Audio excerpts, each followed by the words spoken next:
Welcome back, everyone. We've just released DigiCut 2.3, which has some new features.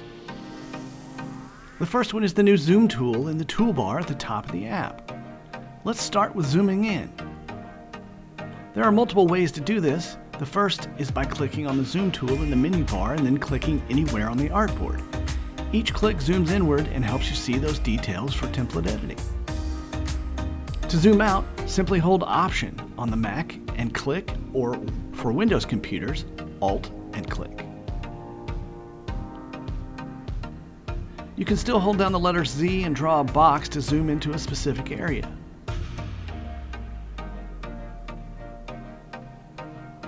To reset the zoom, you can right-click and choose Reset Zoom, or you can use the Tools menu at the top of your computer.